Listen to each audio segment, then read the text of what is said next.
The congressional hearing room fell dead silent as Jasmine Crockett stood up, holding a thick manila folder that would change everything. Marjorie Taylor Greene had been dominating the proceedings for the past hour, throwing accusations and demanding answers with her signature aggressive style.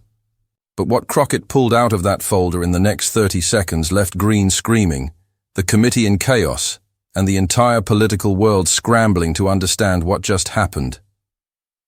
Before we dive into this explosive showdown, make sure to hit that subscribe button and ring the notification bell so you never miss the latest political drama. Comment below where you're watching from. We love hearing from our community. This wasn't just another heated exchange between two strong-willed congresswomen. This was the moment when months of Greene's attacks came crashing down around her. And Crockett became the unlikely hero who exposed what many had suspected, but no one could prove. The documents in that folder would spark a political firestorm that's still burning today. The tension had been building all morning. Greene, dressed in her usual sharp business suit, had been pacing behind her microphone like a caged tiger, pointing fingers and raising her voice at every witness who dared to disagree with her.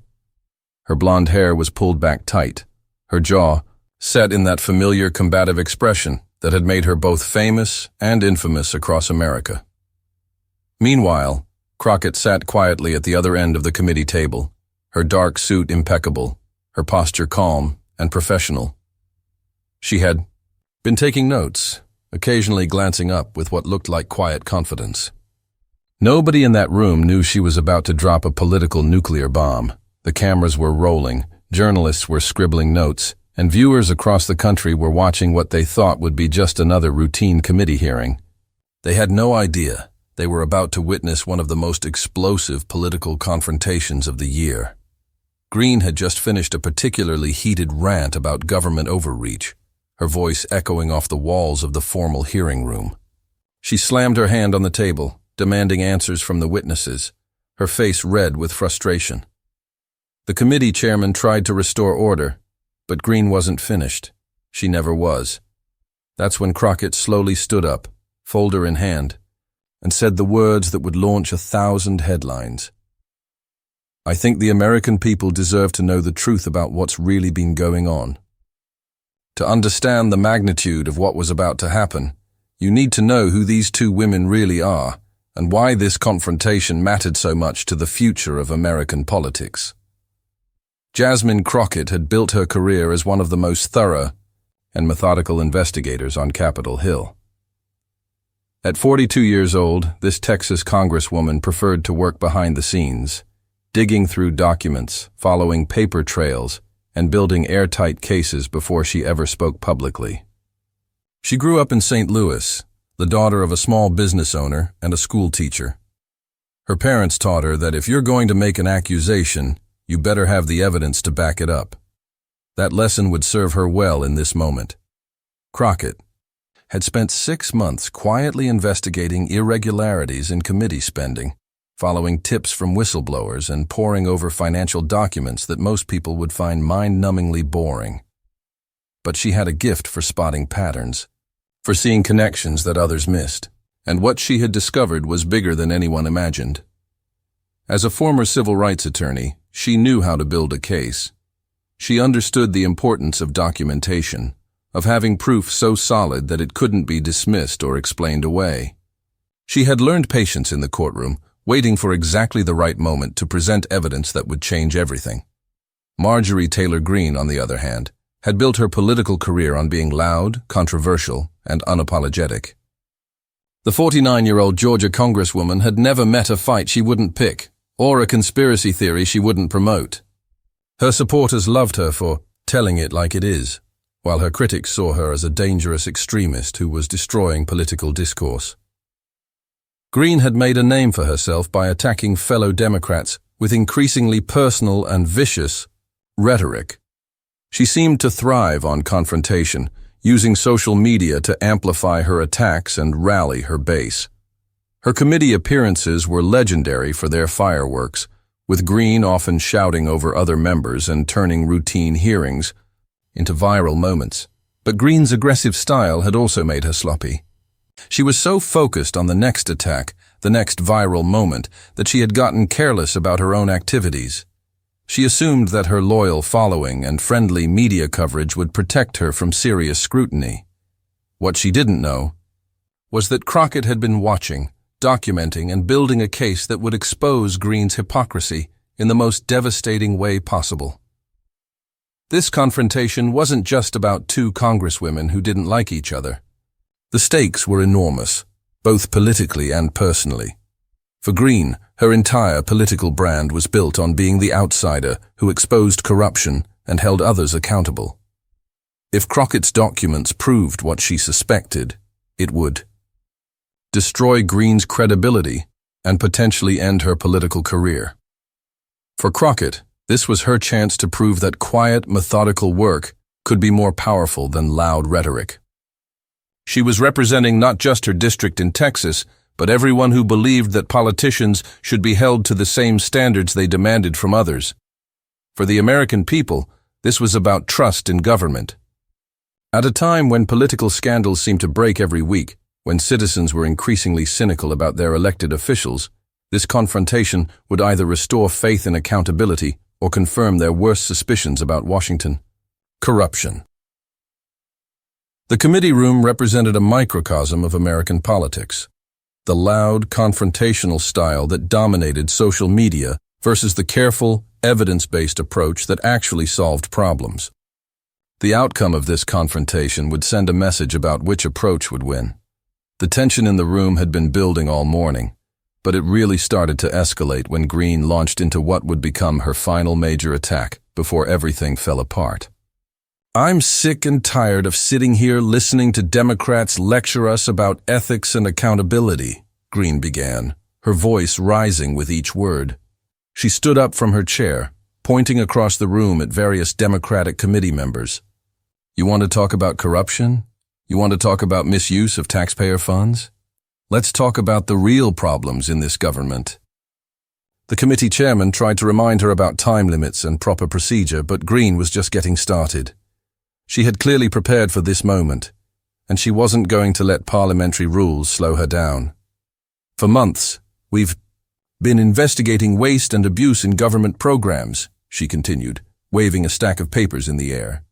"We've found millions of dollars in questionable spending, contracts given to political allies, and a pattern of corruption that goes right to the top of the Democratic establishment." Several Democratic members tried to respond, but Greene talked right over them. This was her show, and she was going to milk it for everything it was worth. She knew the cameras were rolling, knew that clips of this confrontation would be all over social media within hours. Greene's voice got louder as she warmed up to her theme. She began pacing behind her chair like a prosecutor addressing a jury, her blonde hair catching the harsh committee room lights. "We've got Democrats voting themselves pay raises while American families struggle to put food on the table. We've got insider trading. We've got sweetheart deals. We've got a swamp that just keeps getting deeper." The gallery behind the committee table was packed with reporters, staffers, and political observers. Many had their phones out, recording every word, knowing that whatever happened here would be dissected on social media for days.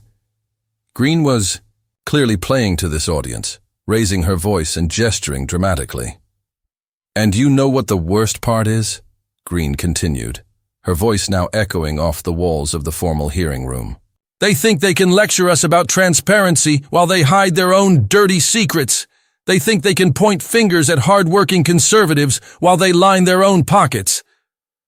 But then Greene made a crucial mistake. Instead of sticking to policy arguments, she decided to make it personal. "And don't even get me started on some of the newer members who think they can come in here and lecture those of us who've been fighting for the American people," she said, her gaze settling directly on Crockett. "Some people are more interested in getting their names in the headlines than actually doing the work." The atmosphere in the room changed instantly. Several Democratic members shifted in their seats, and even some Republicans looked uncomfortable with the personal attack. Crockett remained calm, but several observers noticed her jaw tighten slightly. Greene had just crossed a line, and everyone in the room could feel it. "I've been in politics longer than some of these people have been out of college," Greene continued. clearly enjoying herself and oblivious to the changing mood in the room. I've seen what real corruption looks like, and I'm not going to sit quietly while fresh faces try to tell me how government should work. The insult was clear, even if Greene didn't mention Crockett by name. She was dismissing her colleague as inexperienced and naive, playing to the cameras and her base rather than addressing the actual issues at hand. But what Greene didn't realize was that she was walking into a trap that had been months in the making. Several staff members in the dais room exchanged glances.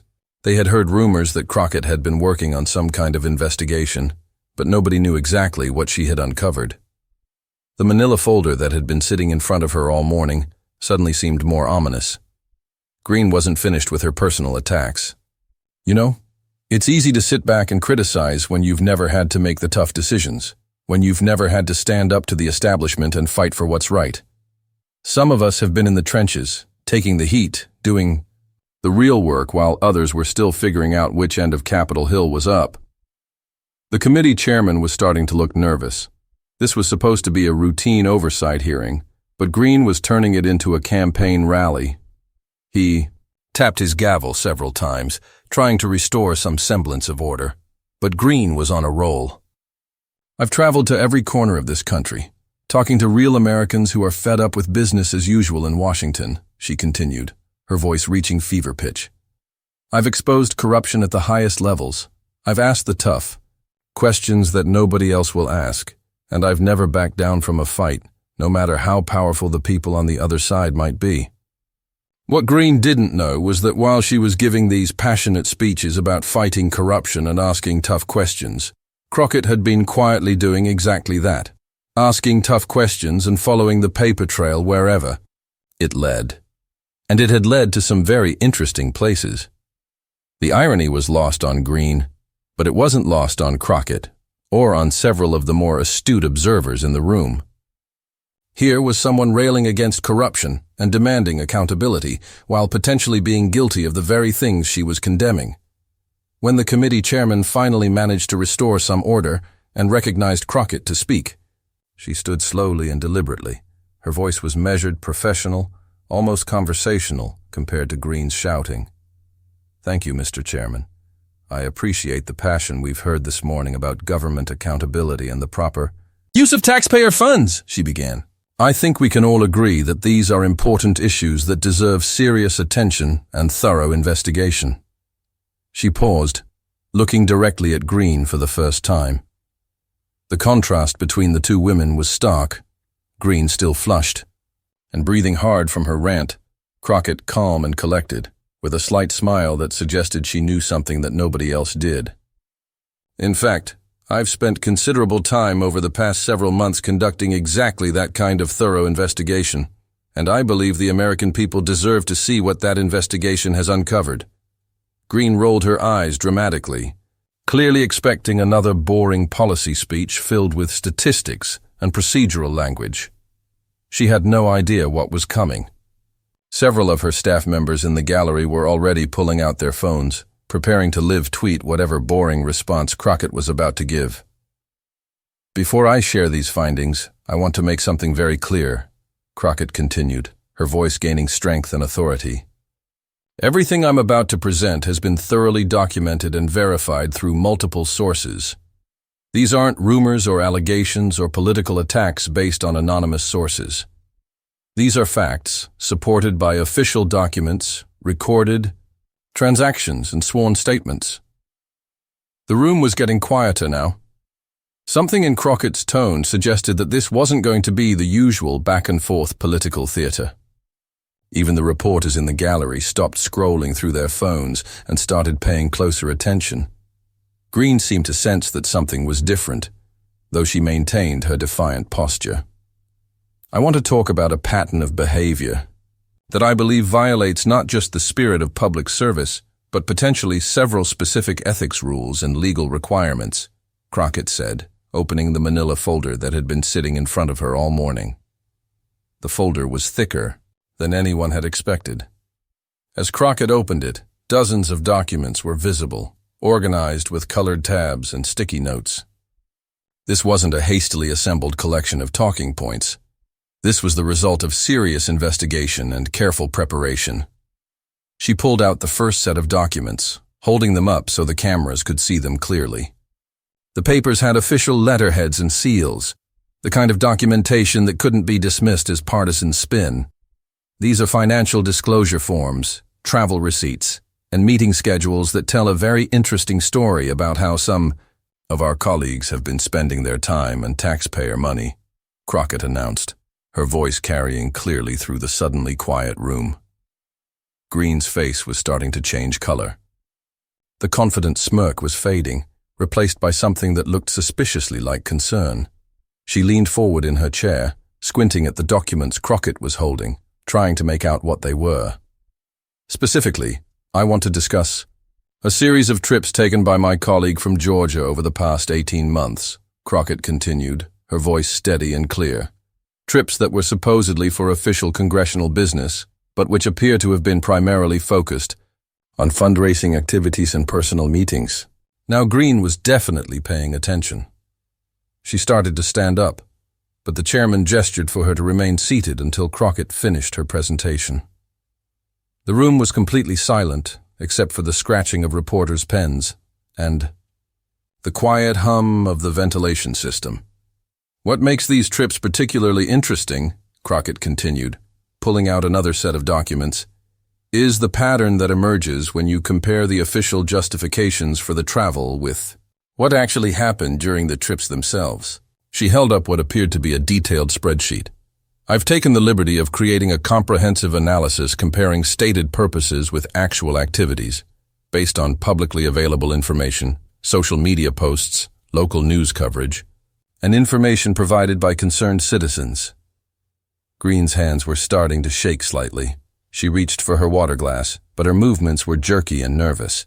Several of her staff members in the gallery were frantically typing on their phones, probably trying to figure out damage control strategies. For example, Crockett said, pulling out a specific travel voucher. This trip to Nevada in April was listed as a fact-finding mission related to mining regulations and environmental policy.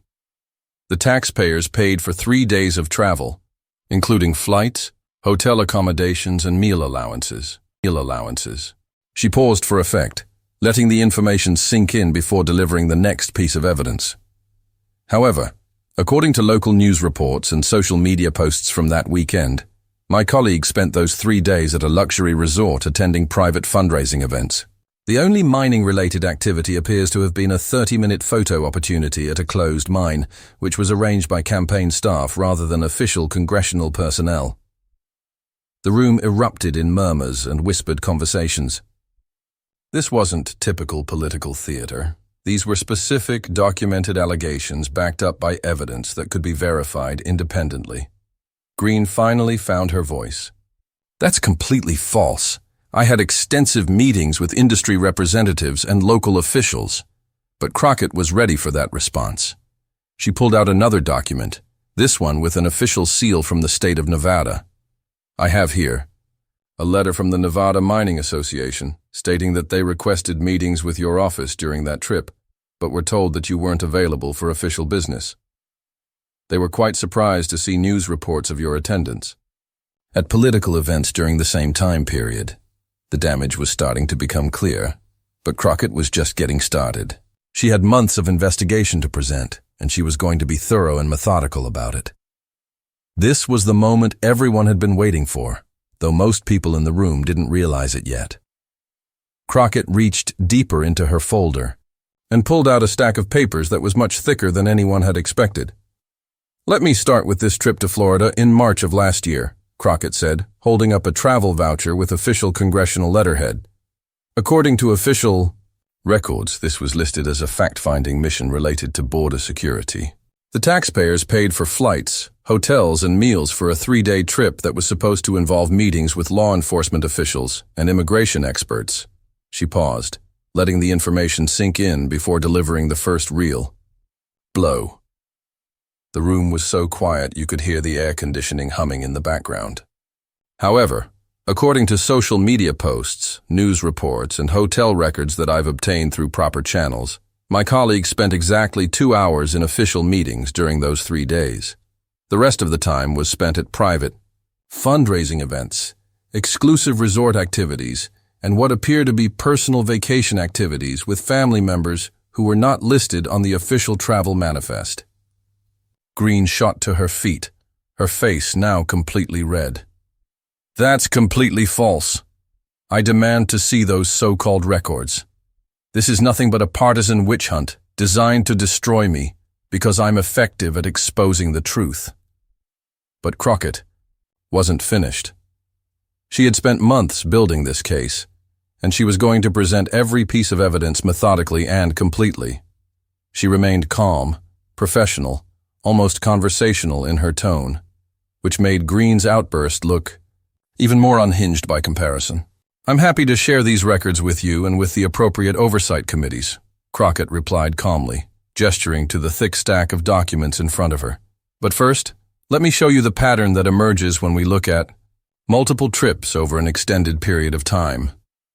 She spread several documents across the table in front of her, each one representing a different trip, a different violation, a different example of what she was calling a systematic abuse of taxpayer funds and congressional privileges. "Here we have a trip to Texas in June, supposedly to investigate energy policy and meet with oil industry representatives," she continued, holding up another set of official documents. According to the travel justification form, this was a critical, fact-finding mission that would inform important legislative decisions. The cost to taxpayers was over $8,000 for a 4-day trip. She pulled out her phone and held up a screenshot of social media posts. However, according to posts made by my colleague herself during this trip, she spent 2 hours total in one official meeting. The rest of the time was spent at private donor events, luxury resort activities, and what she described as much-needed downtime with patriots who love America. The contrast was devastating. Official documents saying one thing, social media, posts proving something completely different. And Crockett had screenshot after screenshot, receipt after receipt, proving her point. "Here's a trip to California in August, supposedly focused on tech regulation and meetings with Silicon Valley executives," she continued, now hitting her stride. The documents kept coming, each one more damaging than the last. One official, meeting lasting 90 minutes, 2 full days at luxury resorts in Napa Valley meeting with potential campaign contributors who had nothing to do with technology policy. With each document she presented, Greene's face grew redder and her protests grew louder. But the evidence was overwhelming, and Crockett's calm, professional presentation made Greene's emotional outbursts look desperate and guilty. "This is a setup," Greene screamed, pointing an accusing finger at Crockett. "This is a coordinated attack by the deep state and the liberal media to destroy me because I ask the tough questions they don't want answered." But her protests only made things worse. The more she shouted, the more professional and credible Crockett appeared by comparison. Several committee members were shaking their heads, clearly disturbed by what they were hearing. "But the most interesting trip," Crockett continued, completely ignoring Greene's outburst and pulling out what was clearly her prize piece of evidence, "was the one to New York in September. This trip was listed as meetings with financial regulators and discussions about banking policy that would supposedly inform upcoming legislation. The taxpayers paid for 5 days of expenses in one of the most expensive hotels in Manhattan, plus meals at restaurants that charge more per plate than most Americans make in a day." She held up a photograph that had clearly been taken from social media, showing Greene in an elegant evening gown at what was obviously an exclusive party. This picture was posted by my colleague herself, showing her at a private party on a yacht in the harbor. The caption read, "Taking a break from the hard work of fighting for America." That party was organized by lobbyists from the banking industry that she was supposedly there to investigate on behalf of the American people. The room erupted in gasps and murmurs. This wasn't just about misusing taxpayer money anymore. This was about potential corruption, about conflicts of interest that went to the heart of democratic governance. Greene was now completely out of control, standing and shouting at the top of her lungs. "This is illegal. You can't investigate a sitting member of Congress without authorization. This is a violation of my privacy and my rights. But Crockett still wasn't done.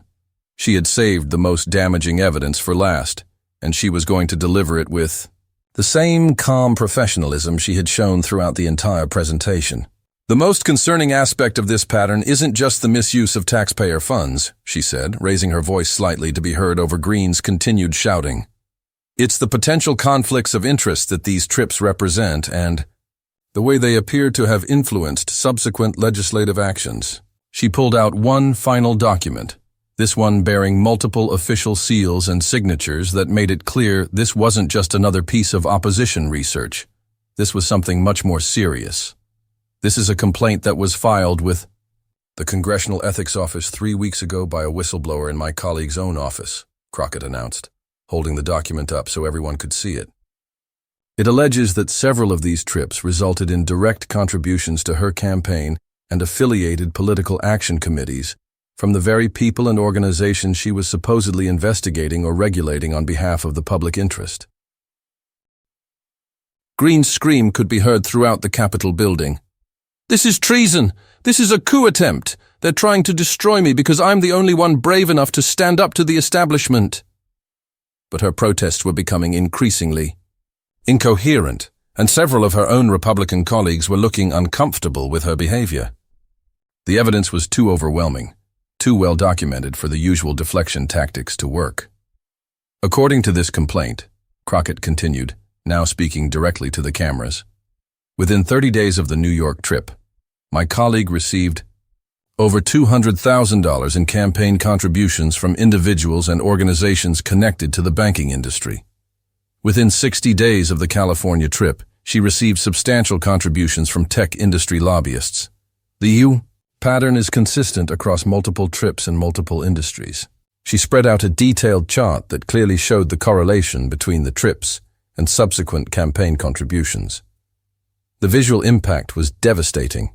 It was impossible to argue that these were just coincidences.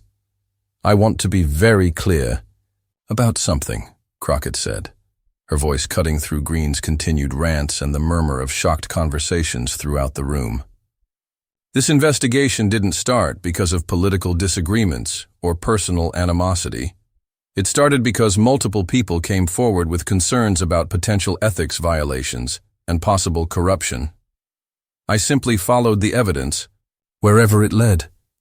She gestured to the documents spread across the table.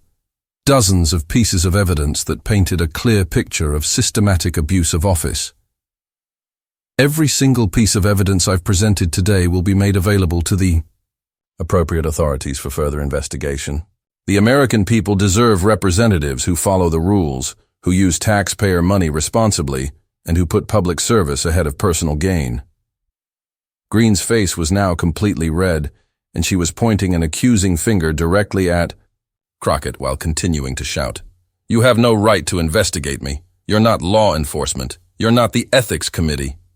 You're just a jealous colleague trying to make a name for yourself by destroying a real patriot." But Crockett had one more surprise.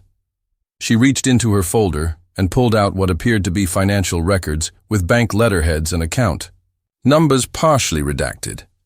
These are bank records that were voluntarily provided by financial institutions after they received subpoenas from federal investigators, she announced, causing another wave of shocked gasps throughout the room. It appears that this matter is already under investigation by appropriate federal authorities, and they have found sufficient evidence to warrant formal financial audits. The implications were staggering. This wasn't just about congressional ethics violations anymore. Federal investigators were involved, which meant potential criminal charges were on the table. Greene completely lost it at this point. She began shouting about conspiracies and deep state plots, waving her arms wildly and making increasingly bizarre accusations. Several of her staff members looked mortified, and a few quietly slipped out of the room, probably to start looking for new jobs. "The evidence speaks for itself," Crockett concluded, her voice calm and authoritative in contrast to Greene's meltdown. "The American people can judge for themselves whether this is the kind of representation they want in Congress." The contrast was absolutely devastating. On one side, a calm, professional congresswoman presenting documented evidence of serious misconduct. On the other side, an increasingly unhinged politician making wild accusations and desperate excuses. The optics couldn't have been worse for Greene if they had been scripted by her worst enemies. But the damage was done. The documents were out there, the evidence was overwhelming, and Greene's emotional reaction only confirmed what many people were already thinking. That Crockett had caught her red-handed in a systematic pattern of corruption and abuse of office. As the committee chairman finally managed to restore some semblance of order and call for a recess, it was clear that this confrontation had changed everything. Greene's political future was now in serious jeopardy, while Crockett had emerged as a new kind of political leader, someone who did the hard work of actual oversight and accountability. The immediate aftermath of Crockett's document dump was, unlike anything most political observers had seen in years. Within minutes of the hearing ending, social media exploded with clips of Greene's meltdown and Crockett's methodical presentation of evidence. The hashtag #ArshDocumentGate started trending within an hour, with millions of views on videos showing the moment Greene realized she had been caught. Conservative supporters tried to defend her, claiming it was a partisan witch hunt, but the evidence was too clear and too well documented for the usual deflection tactics to work. What made this confrontation different from typical political theater was the quality of Crockett's preparation. She hadn't just made accusations or thrown around talking points. She had built a genuine case with real evidence that could withstand scrutiny. Even Greene's usual allies in the media struggled to find ways to dismiss the documented proof of questionable spending and potential ethics violations. The political implications were enormous and began manifesting almost immediately. Greene had built her entire brand on being the outsider who exposed corruption and held others accountable. Her supporters loved her because she appeared to be fighting against a corrupt establishment. But Crockett had turned that narrative completely upside down, showing that Greene herself was part of the problem she claimed to be fighting. Within hours of the confrontation, major political news websites had published detailed analyses of the documents Crockett had presented. Independent fact-checkers began verifying the claims, and every single piece of evidence held up under scrutiny. Hotel records matched Crockett's claims. Social media posts confirmed the timeline. Financial disclosures showed the pattern of contributions that followed each questionable trip. The story dominated news cycles for weeks, but what made it particularly damaging for Greene was the way it unfolded on social media. Short video clips of her screaming and making wild accusations were shared millions of times, usually paired with calm, professional clips of Crockett presenting evidence. The visual contrast was devastating. One politician looked unhinged and guilty, while the other looked competent and trustworthy.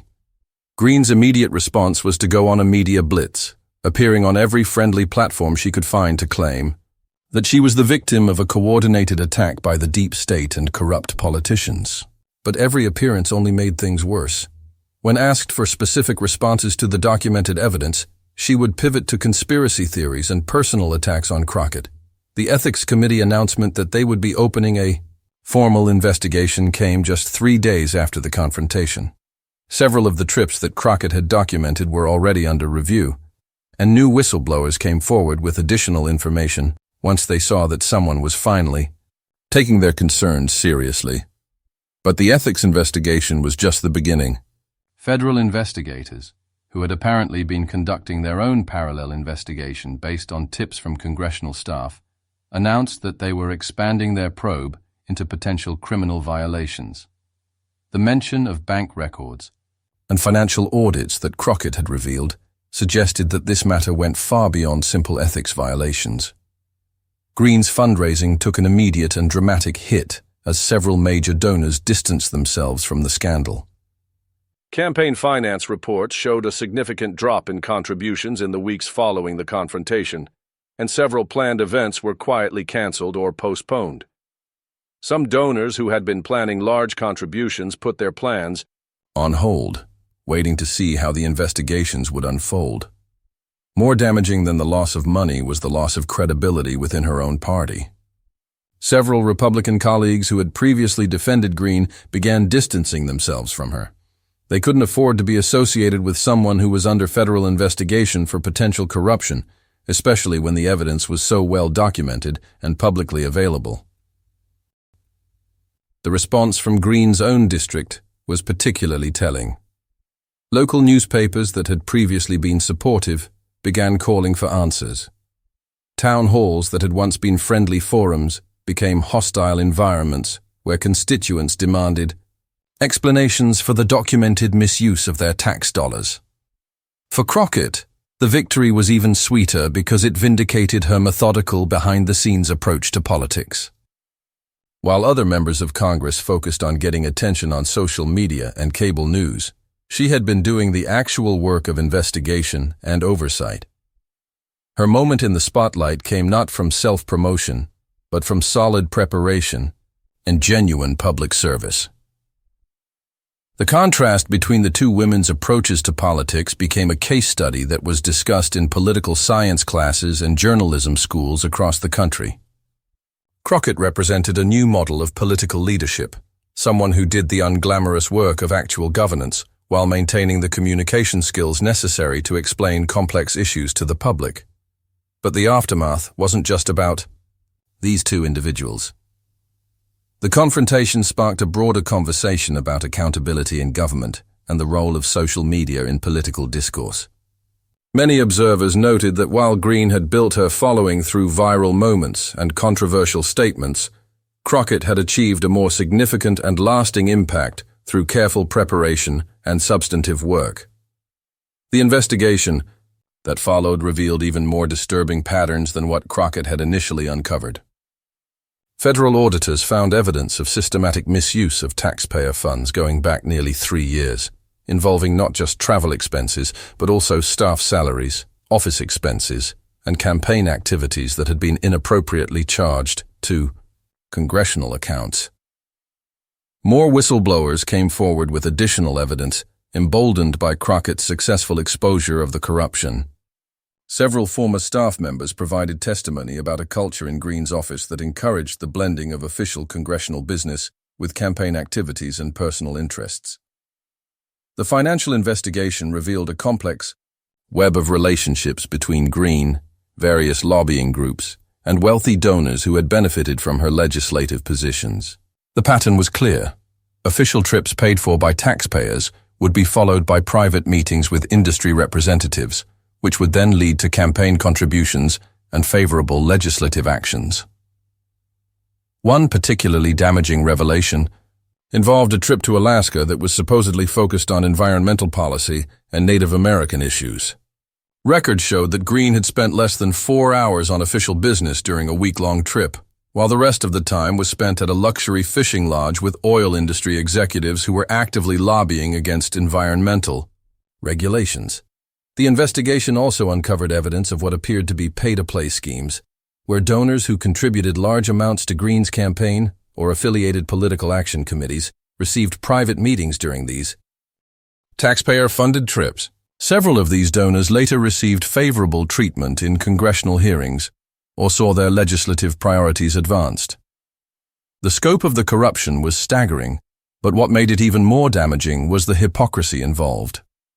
While Greene had spent years accusing other politicians of corruption and demanding investigations into their activities, she had been engaging in far more serious violations of ethics and potentially criminal behavior. The legal implications began to unfold over the following months. Federal prosecutors opened a formal criminal investigation into potential wire fraud, conspiracy, and violations of federal campaign finance laws. The evidence that Crockett had uncovered provided the foundation for search warrants and subpoenas that revealed even more extensive criminal activity. Greene's political career was effectively over, though she refused to acknowledge it for months. Her approval ratings in her own district plummeted as more evidence of corruption became public. Several potential primary challengers announced their candidacies, sensing that her political weakness had created an opportunity. The broader impact on American politics was significant. The confrontation became a symbol of the ongoing battle between different approaches to political leadership. On one side were politicians like Greene who focused on performance, controversy, and viral moments. On the other side were politicians like Crockett, who emphasized substance, preparation, and actual governance. Public opinion polling showed that voters were increasingly tired of political theater and more interested in politicians who could actually solve problems. Crockett's approach, thorough investigation, careful documentation, and professional presentation, became a model that other politicians began to emulate. The story also highlighted the importance of investigative oversight and the role that individual members of Congress can play in holding their colleagues accountable. Crockett had shown that with enough dedication and attention to detail, it was still possible to expose corruption and demand accountability, even in an era of intense political polarization. Educational institutions began using this confrontation as a case study in effective political communication and the importance of preparation in public service. The contrast between Greene's emotional outbursts and Crockett's calm professionalism became a teaching tool for aspiring politicians and public servants. The investigation ultimately led to criminal charges, with Greene facing multiple felony counts related to the misuse of federal funds and campaign finance violations. The evidence that Crockett had initially uncovered proved to be just the tip of the iceberg, leading to a much larger investigation that implicated several other politicians and lobbyists. But perhaps the most important long-term impact was on public trust in government. For once, the system had worked the way it was supposed to work. A dedicated public servant had uncovered corruption, presented evidence in a professional manner, and seen that evidence lead to real consequences for the corrupt politician. The American people, watching this drama unfold, saw something they hadn't seen in years: accountability in action. For once, someone in power faced real consequences for questionable behavior. The system worked the way it was supposed to work, and justice was served not through partisan attacks or media campaigns, but through careful investigation and documented evidence. This story became a powerful reminder that in politics, as in life, the truth has a way of coming out. And when it does, no amount of shouting, deflection, or conspiracy theories can make it go away. Crockett's folder full of documents didn't just expose Greene's corruption. It showed that there are still people in government who take their responsibilities seriously and are willing to do the hard work necessary to hold their colleagues accountable. The confrontation also sparked important conversations about the role of social media in political accountability. While Greene had used platforms to build a following through controversy and outrage, Crockett had used traditional investigative methods to uncover actual wrongdoing. The contrast highlighted the difference between politics as performance art and politics as public service. In the months that followed, several other politicians quietly reviewed their own travel expenses and campaign activities, worried that they might be the next target of Crockett's investigative skills. The message was clear: the era of casual ethics violations and consequence-free corruption might finally be coming to an end. The long-term implications of this confrontation are still playing out.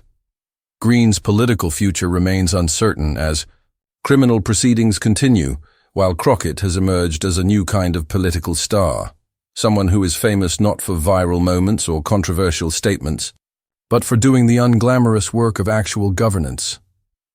Their confrontation serves as a powerful example of how individual politicians can make a difference by focusing on substance over style, preparation over performance, and public service over personal gain.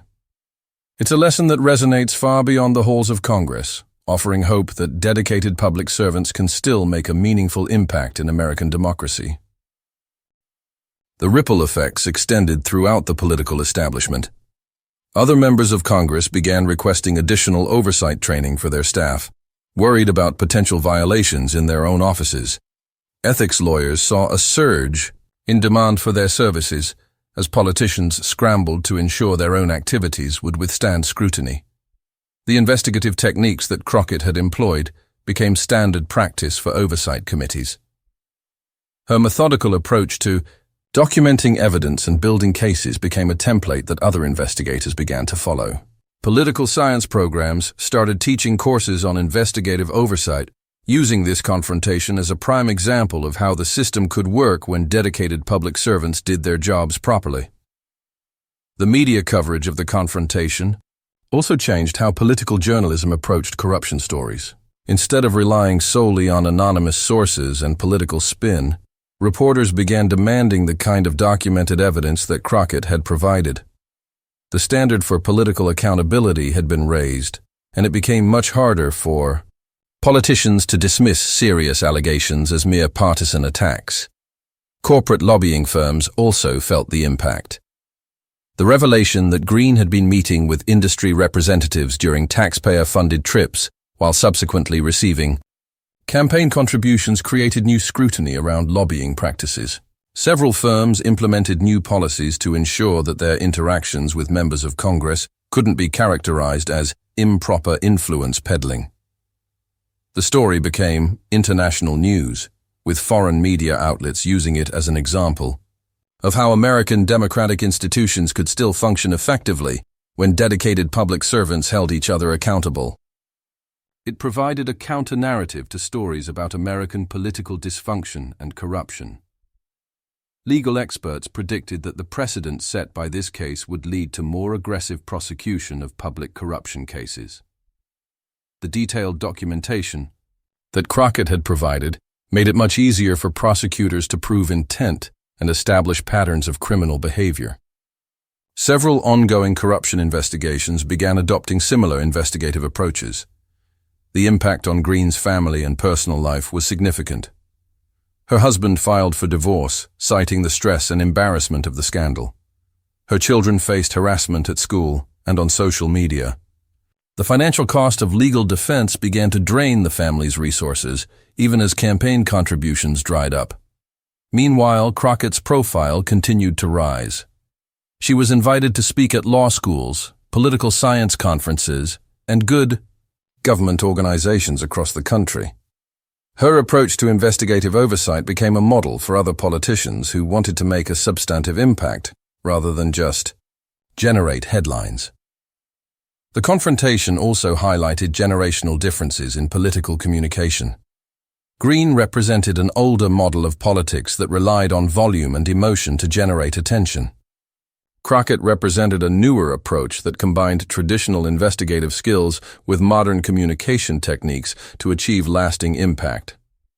Public opinion surveys showed that voters were increasingly demanding the kind of thorough, evidence-based approach that Crockett had demonstrated.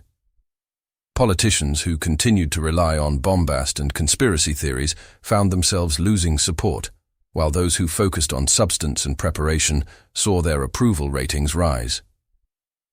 The story continued to generate new developments months after the initial confrontation. Additional whistleblowers came forward with evidence of similar corruption involving other politicians. The techniques that Crockett had pioneered began to be applied to other cases, leading to a wave of new investigations and prosecutions. Congressional reform advocates used the case to push for stronger ethics enforcement and more transparent reporting requirements. The obvious gaps in oversight that had allowed Greene's corruption to continue for so long became the focus of legislative reform efforts. The confrontation ultimately became a turning point in American politics, marking the beginning of a new era of accountability and evidence-based political discourse. It showed that individual politicians could still make a difference by doing the hard work of actual governance, and that the American people were hungry for leaders who focused on substance rather than spectacle. Thanks for watching this incredible political showdown that changed everything. If you enjoyed seeing how real accountability works in Washington, make sure to hit that subscribe button and turn on notifications so you never miss our latest political analysis. Share this video with anyone who needs to see how the system can work when dedicated public servants do their jobs properly. What do you think about this confrontation? Do you believe this represents a turning point in American politics, or just another scandal that will be forgotten? Let us know in the comments below. We read every single one and love hearing your thoughts on these important political developments. And don't forget to hit that like button if you want to see more stories about politicians who actually do their jobs and hold their colleagues accountable. This is the kind of political leadership America needs more of.